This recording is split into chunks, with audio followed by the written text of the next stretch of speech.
지지난주에 로마 교회에 대해서 말씀 나눴습니다. 로마 교회를 통해서 하나님이 기뻐하시는 교회는 어떤 교회인가를 나누면서 로마 교회는 좋은 소문이 난 교회였다라고 말씀드렸습니다. 여러분, 교회의 소문은 누가 냅니까? 교회의 소문은 밖에 있는 사람들이 내는 게 아닙니다. 교회의 소문은 내가 낸다는 것입니다.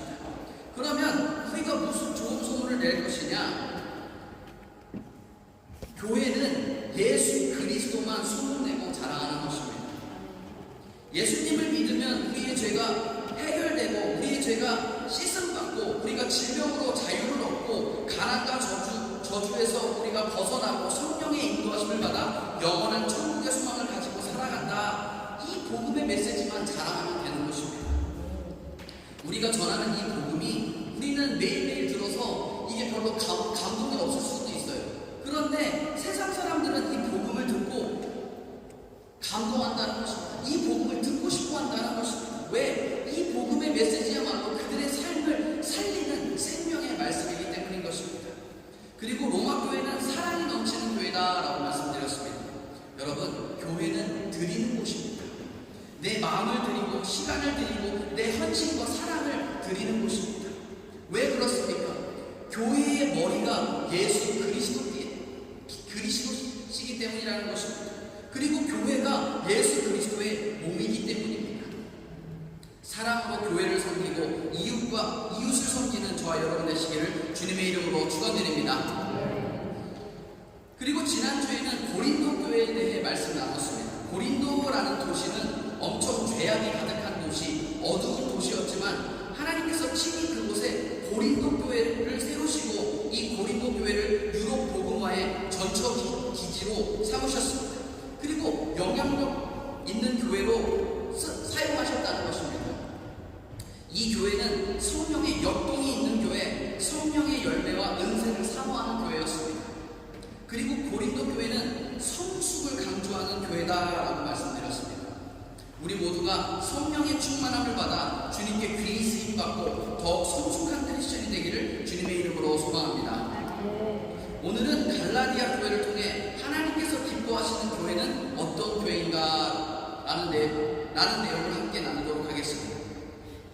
개그맨 유재석이라고 있는데 개그맨 유재석 씨는 무명 시절이 길었던 개그맨으로 유명합니다. 거의 10여 년의 무명 시절이 있었었는데 그 무명 시절에 어쩌다가 한번 방송에 나와서 그 짧은 대사를 하려고 하면 울렁증대고 말이 안 나왔다. 그런 영상들이 사실 유튜브에도 많이 나와 있습니다. 지금도 그걸 보면은 많은 사람들로 하여금 웃음을 자아내곤 합니다. 지금은 베테랑 방송인으로 또한 개그맨으로 방송을 정말 너무나 잘해서 이 사람이 그 사람이 맞나 할 정도로 방송을 잘하고 있지만 그때 당시에는 막 실수를 연발했다고 본인이 인터뷰에서 얘기하는 것을 들어보았습니다. 그러면서 유재석 씨도 항상 그 무명 시절에 남들 몰래 웃기려는 노력을 쉬지 않았고 끝까지 포기하지 않다 보니까 그렇게 유명세를 타는 개그맨이 되었다라고 인터뷰에서 그렇게 얘기하더라고요. 그러면서 자기가 고백하기를 개그맨으로 주목받지 못하던 시절 무대 뒤에서 남들보다 더 웃고 연습하던 마음을 지금도 유지하고 있다라고 고백했다는 것입니다. 그는 그런 오랜 무명 시절이 있었지만 그때 쌓아온 노하우와 그 초심이 본인의 장수 비결인 것 같다라고 했습니다. 이처럼 초심을 잃지 않는 것이 우리 신앙생활에도 매우 중요하다는 것입니다. 그러나 이 갈대아 교회는 초심을 잃어버리는 문제가 있었던 교회입니다. 갈라디아 교회는 바울의 1차 선교 여행 때 여러 지역을 다니면서 복음을 전하였는데 그때 방문했던 도시로 바울이 개척했던 도시라고 할 수 있습니다. 교회라고 할 수 있습니다. 바울이 여러 도시를 돌아다니면서 각 도시에서 유대인들을 위한 그런 회당이 있었는데 그 회당에서 열심히 복음을 전하고 말씀을 가르쳤습니다. 그러자 사람들이 하나둘씩 모여들기 시작하고 그곳에서도 교회가 시작되었다는 것입니다. 각 도시의 회당에서 성경을 가르치다 보니까 가르치고 복음을 전하는 것이 바울의 선교 전략이었고 아무래도 그렇게 하다 보니까 그 회당은 유대인 중심으로 모이던 곳이었습니다. 디아스포라 유대인, 우리가 이제 디아스포라 한국인이죠. 거기도 이제 그런 지역들마다 디아스포라 유대인들이 중심으로 모였던 곳이 회당입니다. 그렇게 회당에서 말씀을 가르치고 복음을 가르치다 보니까 대부분 바울의 선교의 그 초반에는 이런 디아스포라 유대인들이 많이 회심하여서 예수님을 믿게 됐습니다. 그런데 유독 이 갈라디아 교회만큼은 이방인들이 많았던 그런 교회였습니다. 바울이 복음을 전할 때 이방인 크리스천들이 많았던 그런 교회였다는 것입니다.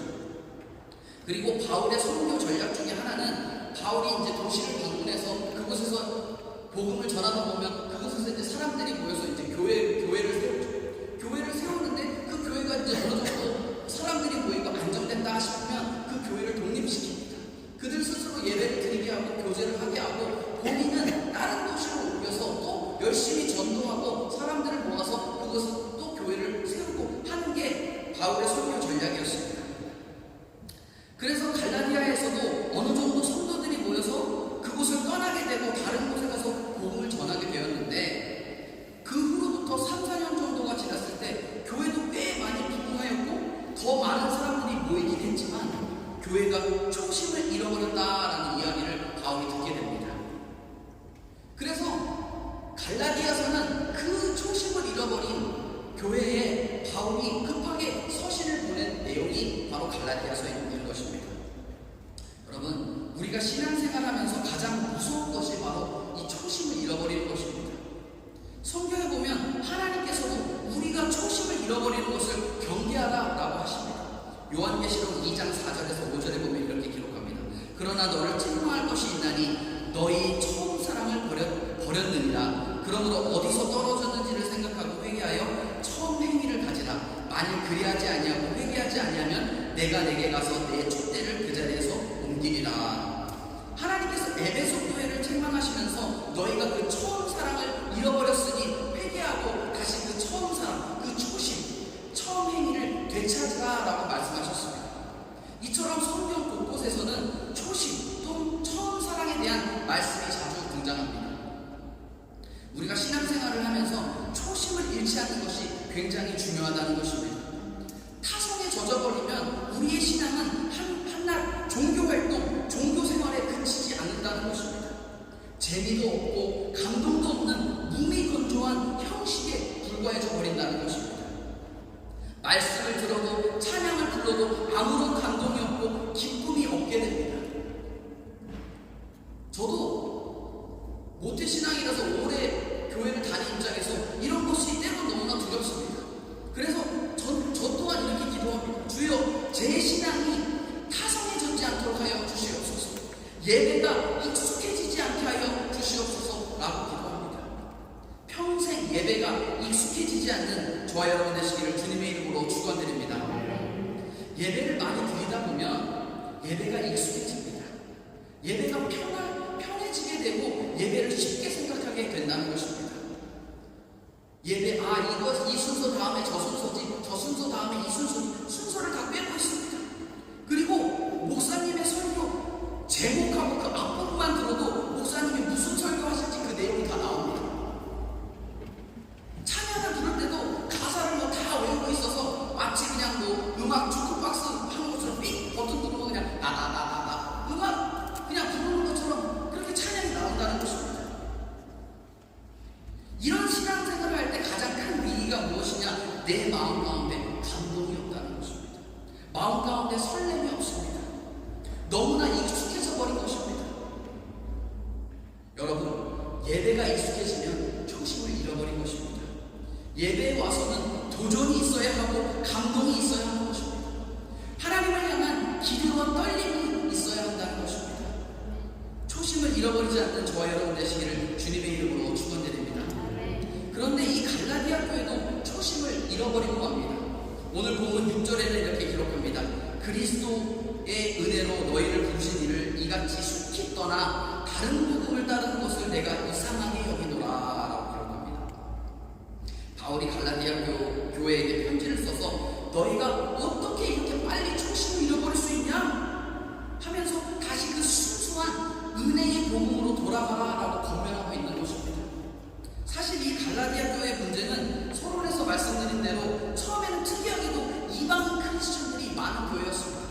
이방 크리스천들이 많다 보니까 이들은 오직 그 은혜를 사모하였습니다. 예수님의 그 십자가의 공로, 그 은혜로 우리가 구원받았다라는 그 은혜에 사로잡힌 사람들입니다. 그런데 교회가 부흥하고 사람들이 몰려들기 시작하니까 이 디아스포라 유대인들이 대거 교회가 유입되게 됩니다. 그러면서 교회에는 어떤 생각이 드냐? 예수님만 믿는 거로는 부족하다. 우리가 할례를 받아야 된다. 우리가 율법을 지켜야 된다. 라는 그런 율법주의적 신앙이 들어오게 되었다는 것입니다. 그리고 그 순수한 복음이 너네가 이것 해야 돼, 저것 해야 돼 하는 그런 조건적인 신앙으로 변질되어져 갔다는 것입니다. 우리가 예수님의 십자가의 공로로 그 은혜로 구원을 받고 우리가 열심히 예배도 참석하고 기도도 열심히 하고 신앙생활을 열심히 하게 됩니다. 그런데 우리가 예수님과의 그 처음 사랑을 잃어버리게 되면 나오는 문제점이 두 가지가 있습니다. 첫 번째는 예배가 익숙해져 버리는 것입니다. 다른 하나는 이제 예배가 감동도 없고 기쁨이 없게 되니까 뭐만 남냐? 교리, 율법, 전통, 행위 이런 것만 남게 된다는 것입니다. 결국 율법주의로 빠져들게 된다는 것입니다. 저도 모태신앙이라서 어려서부터 교회를 다녔지만 정작 예수님을 인격적으로 만난 것은 중2 때였습니다. 중2. 그 전까지는 저도 생각해봤을 때 그냥 교회 왔다 갔다 한 그런 아이였던 것 같습니다. 그런데 중2 때 예수님을 영접하고 나서는 정말 세상이 달라 보이더라고요. 너무너무 교회 가는 게 너무너무 기쁘더라고요. 그래서 교회를 그냥 갈 수가 없던 거예요. 뭐라고 해야겠다는 생각에 그냥 막 봉사를 다치는 대로 했습니다. 그리고 제가 제일 오래 했던 게 특히 찬양팀 봉사를 많이 했는데 찬양팀 봉사를 열심히 하다 보니까 어떤 현상이 벌어지냐? 제가 이 드러머였습니다. 지금 안 믿으시겠지만 제가 드러머였는데 이 드럼을 처음 가서 그 선배가 드럼을 가르쳐주고 드럼을 배우기 시작한 겁니다. 근데 그 찬양 곡들이 그때도 이제 많이 발전하고 해가지고 곡들이 무지무지 어려웠어요. 어려워서 어떡하냐? 그 주일날 한 번 그 연주하는 그 드럼 연주 때문에 그 찬양곡이 대충 한 5번 정도 매주 됐었는데 이 각 한 곡을 거의 100번씩 들었어요. 그 찬양곡만 500번 들은 겁니다. 주중에 계속 듣고 하면서 이걸 딴다 그러죠. 전문용어로 딴다.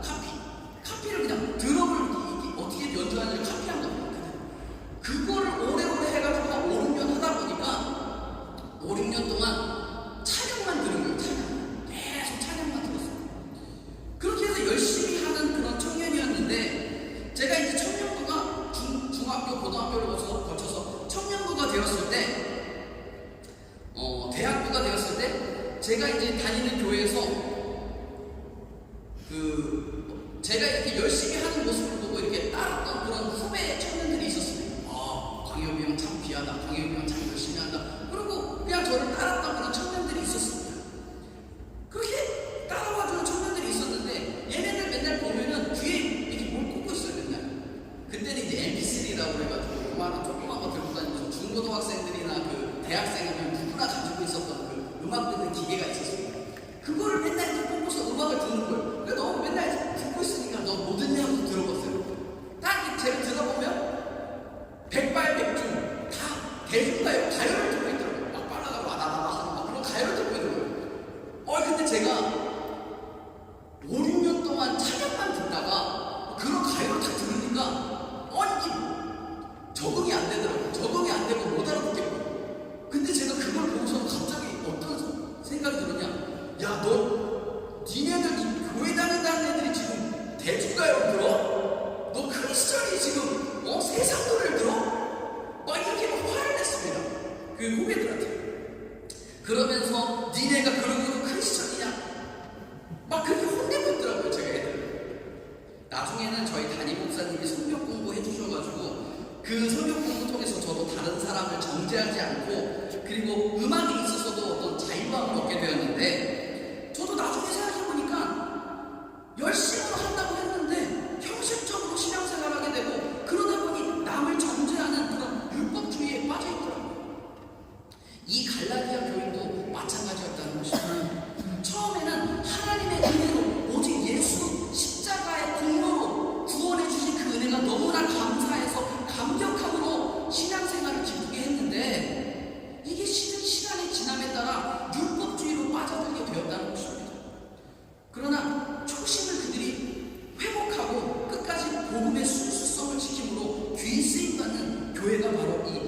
갈라디아 교회였습니다.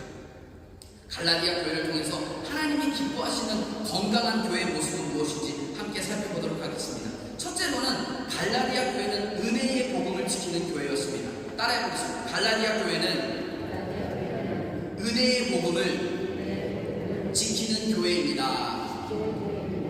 오늘 본문 6절에는 이렇게 기록합니다. 그리스도의 은혜로 너희를 부르신 이를 이같이 속히 떠나 다른 복음을 따르는 것을 내가 이상하게 여기노라. 갈라디아 교회는 그 은혜로 구원받았다는 은혜의 복음을 바탕으로 시작된 교회였습니다.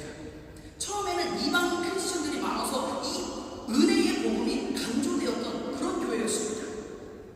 그러다 어느새 이 교회가 율법과 전통의 그림자에 갇히게 되는 그런 오류를 범하고 맙니다. 율법주의에 빠져들었다는 것입니다. 그러니까 어떤 일이 벌어지냐? 교회가 흔들리기 시작합니다. 서로가 서로를 너 왜 이렇게 안 하냐? 라고 비난하게 되니까 사람들이 교회를 떠나가는 일이 벌어집니다. 떠나가서 원래 유대인이던 사람들은 유대교로 돌아가는 그런 귀화도 벌어지고 사람들이 막 개종하는 일이 벌어졌다는 것입니다. 나는 이만큼 기도하는데 너는 왜 안 하냐? 나는 이만큼 전도하는데 너는 왜 안 하냐? 이러한 율법주의 신앙들이 자리 잡기 시작했다는 것입니다. 교회 안에 복음이 아닌 다른 가르침들이 들어올 때 교회에는 문제가 생기게 되는 것입니다. 그 중에서도 우리 지체들 가운데 율법주의가 들어서서 서로가 서로를 흔드는 일을 주의해야 한다라고 성경은 이야기하고 있습니다. 사실 교회는 뭔가 그 외부적인 문제로 교회가 깨어지거나 갈라지는 일은 거의 없습니다. 대부분 교회 내부에서 서로 율법을 갖다 대고 흔들어서 문제가 생겨난다는 것입니다. 그런데 또 교회에서 갈등이 빚어지는 것들을 보면 뭐 그리 대단한 문제가 별로 없더라고요. 막 지구의 평화와 유럽 복음화를 위해서 갈등하는 경우 거의 없더라고요. 그런 경우가 거의 없더라고요. 맨날 뭐 별것도 아닌 그 본질적이지 않은 것 갖고 싸우고요. 저도 한 번은 그 교회 카페트를 이 강대상 카페트를 무슨 색깔로 해야 되냐 그런 거 갖고 싸우는 게도 봤습니다. 그 카페트가 이제 나이가 이제 이걸 교체해야 되는데 그 카페트를 빨간색으로 해야 된다고. 그럼 왜냐하면 빨간색이 주님의 보혈을 상징하기 때문에 빨간색으로 해요. 근데 또 다른 분들은 우리가 무슨 뭐 운동권에 있는 그런 운동 학생이냐, 우리가 무슨 해병대냐, 뭐 이렇게 빨간색만 이렇게 적대적으로 막 이렇게 강렬하게 이렇게 하냐. 뭔가 그 새로운 사람들에게 잘 다가갈 수 있는 무슨 초록색이나 파란색 같은 거 그런 걸로 하자. 그래가지고 빨간색 파와 파란색 파가 나뉘어가지고 갈등하는 교회, 그런 교회를 모았습니다. 그리고 무슨 어떤 한 교회는 뭐 피아노를 강대상 오른쪽에 놔야 되니 왼쪽에 놔야 되니 이런 거 갖고 싸우는 교회도 있다는 것입니다. 이런 전혀 본질과는 관계없는 이런 문제로 교회가 싸우고 교회가 갈등하기 시작한다는 것입니다. 그러나 여러분, 교회에는 누가 맞고 누가 틀리고가 없습니다. 이게 맞고 저게 틀리다 이런 게 없다는 것입니다. 교회에는 뭐만 있습니까? 하나님의 뜻만 있는 것입니다. 이 교회는 하나님의 말씀만 따라가면 되는 것입니다. 아무리 내 생각에는 이해가 되지 않고 아무리 내 마음에 들지 않아도 하나님의 말씀에 마땅하면 순종하고 따라가는 것입니다. 이것이 교회의 본질이요 모든 교회가 마땅히 행할 길인 것입니다. 갈라디아 교회가 이러한 변질된 복음을 따르는 소식을 듣고는 바울이 서둘러서 이 갈라디아 교회에 편지를 보냅니다. 이러한 다른 복음을 경계하라 라고 권면하고 있는 것입니다. 그리고 다시금 너희가 오직 은혜로 구원받았다는 것을 상기시켜줍니다. 우리가 오직 은혜로 구원받은 것입니다. 우리가 뭐 착해서 구원받은 게 아닙니다. 우리가 뭐 열심히 해서 구원받은 게 아니라는 것입니다. 오직 예수 그리스도의 십자가 은혜로 우리가 구원받은 것입니다. 모든 것이 은혜인 것입니다. 값없이 주신 하나님의 선물인 것입니다. 우리가 새벽기도 나온다고 해서 헌금을 많이 나온다고 해서 자랑할 것이 없습니다. 왜? 기도할 수 있으니 감사한 것이고 드릴 수 있으니 은혜라는 것입니다. 하나님께서 나에게 주신 혜택이라는 것입니다. 하나님의 일에 동참할 수 있게끔 하나님이 사용해 주신 것입니다. 나의 나된 것이 오직 주님의 은혜라는 것입니다. 우리가 우리가 살아가는 것, 교회가 운영되고 성장해 나가는 것, 이 모든 것이 주님의 은혜인 것입니다. 모든 것을 은혜로 받아들이고 은혜로 바라보면 더 큰 주님의 은혜가 보이기 시작합니다.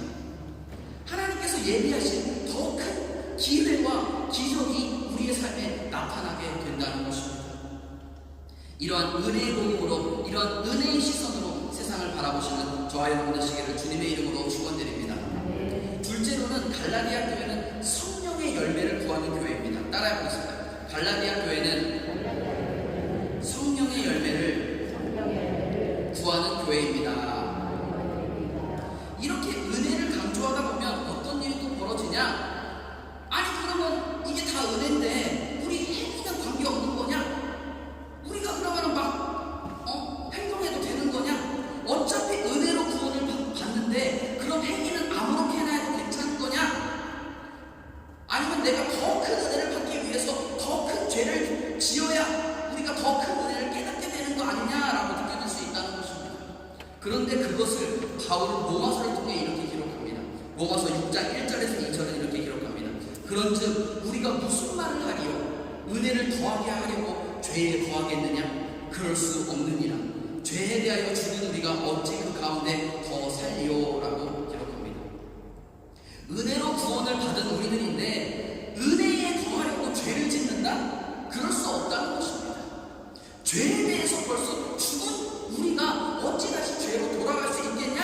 하면서 바울이 갈라디아에서 말하는 지침은 무엇이냐? 성령을 따라 살라는 것입니다.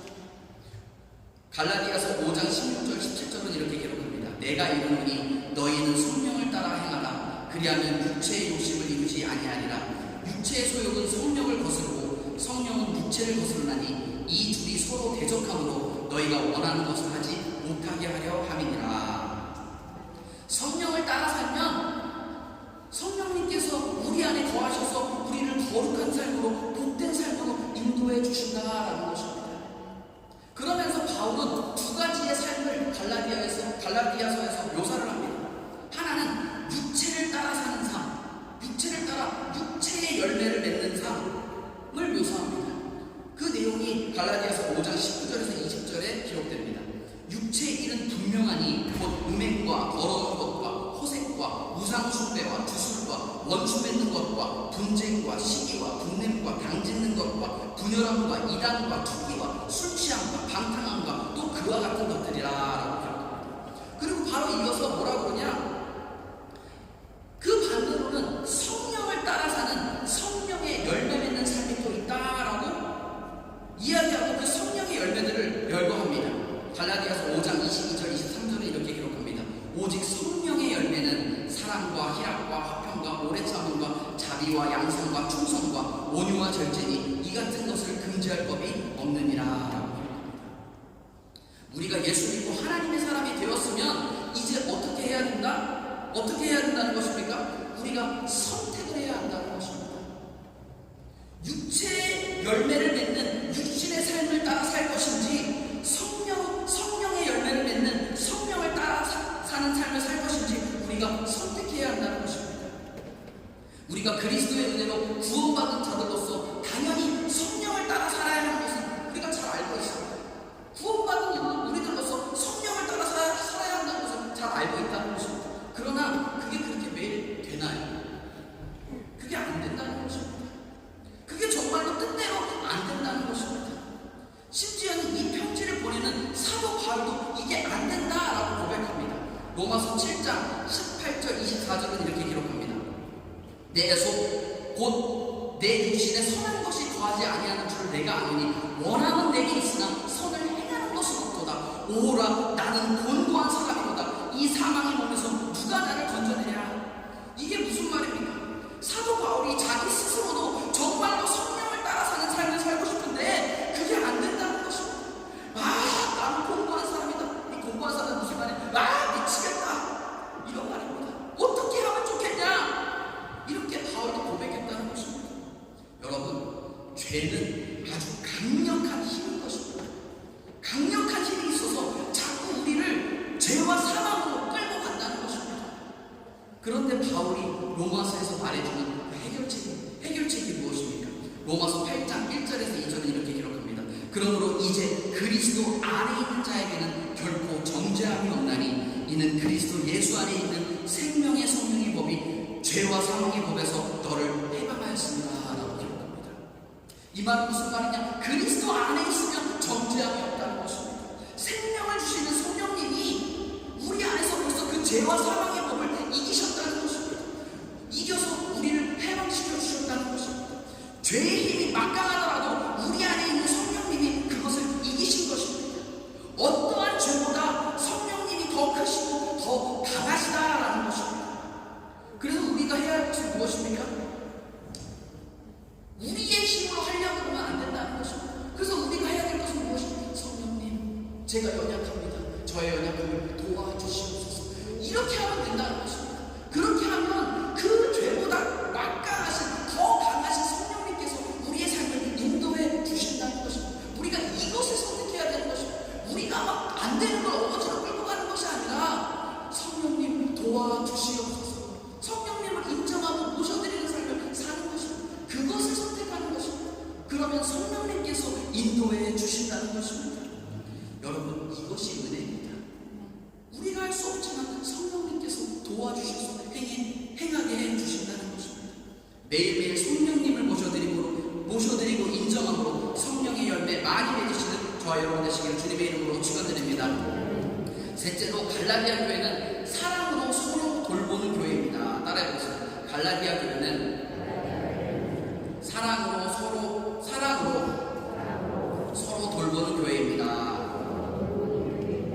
오늘 본문 갈라디아서 6장 9절에서 10절은 이렇게 기록합니다. 우리가 선을 행하되 낙심하지 말지니 포기하지 아니하는 때가 이름에 부두리라. 그러므로 우리가 기회 있는 대로 모든 이에게 착한 일을 하되 더욱 믿음의 가정들에게 할지니라. 갈라디아서 5장 13절은 또 이렇게 기록합니다. 형제들아, 너희가 자유를 위하여 부르심을 입었으나 그러나 그 자유로 육체의 기회를 삼지 말고 오직 사랑으로 서로 종노릇하라 라고 기록합니다. 갈라디아 교회는 사랑으로 서로 돌보는 그런 교회였습니다. 선을 행하되 낙심하지 않는 교회, 사랑으로 서로 종노릇하는 교회였다는 것입니다. 그러나 이런 선한 일을 할 때 어떤 일이 벌어지냐? 항상 마귀가 방해를 합니다. 우리가 뭔가 선한 일을 하려고 그러면, 주의 뜻대로 살려고 그러면 마귀의 방해가 있다는 것입니다. 그런데 신앙이 미성숙한 사람은 이렇습니다. 뭔가 착한 일을 하려고 그러고 뭔가 좋은 일을 하려고 그러고 교회에서 봉사하려고 그러는데 갑자기 방해가 일어나면 안 해. 이래버립니다. 이런 반응이 나타납니다. 그런데 이렇게 하면 누가 제일 좋아하냐? 마귀가 제일 좋아하는 것입니다. 그래서 많은 크리스천들은 오히려 마귀의 공격을 안 받는 게 좋다고 생각하는데 사실 잘못된 것입니다. 아무것도 안 하고 있기 때문에 마귀가 공격을 하지 않는 것입니다. 왜? 우리가 뭐 교회를 섬기려고 하면, 뭐 전도하려고 하면, 뭐 기도하려고 하면, 뭐 이웃에게 사랑을 베풀려고 하면 마귀가 반드시 공격하게 되어 있다는 것입니다. 요한복음 10장 10절은 이렇게 기록합니다. 도둑이 오는 것은 도둑질하고 죽이고 멸망시키려는 것뿐이요 내가 온 것은 양으로 생명을 얻게 하고 더 풍성히 얻게 하려는 것이다. 여기서 도둑은 마귀를 이야기합니다. 마귀가 오는 것은 도둑질하고 죽이고 멸망시키는 것뿐이다 라고 예수님이 얘기하십니다. 마귀의 유일한 목적이 뺏어가고 죽이려고 어떻게든 사람들을 지옥으로 데려가려고 하는 게 마귀의 목적이라서 우리가 선행을 베풀어서 사람들을 교회로 나오게 하고 우리가 기도하고 전도하려고 하면 마귀가 그것을 아주 경멸해합니다. 그래서 우리가 선행을 하려고 한다면 마귀가 반드시 공격한다는 것입니다. 여러분, 교회를 섬기려고 하고 전도하려고 하고 기도하려고 하고 예배드리려고 하고 다른 사람을 섬기려고 하는데 방해가 일어난다? 그럼 내가 제대로 하고 있구나 라고 생각하시면 됩니다. 마귀는 어떻게든 우리를 포기하게 합니다. 우리를 낙심하게 한다는 것입니다. 그때 이 말씀을 기억하십시오. 갈라디아서 6장 9절입니다. 우리가 선을 행하되 낙심하지 말지니 포기하지 아니하면 때가 이름에 부두리라 라고 약속하십니다. 기도하고 예배하는 것을 포기하지 아니하면 반드시 때가 이름에 더 좋은 것을 거두게 된다는 것입니다.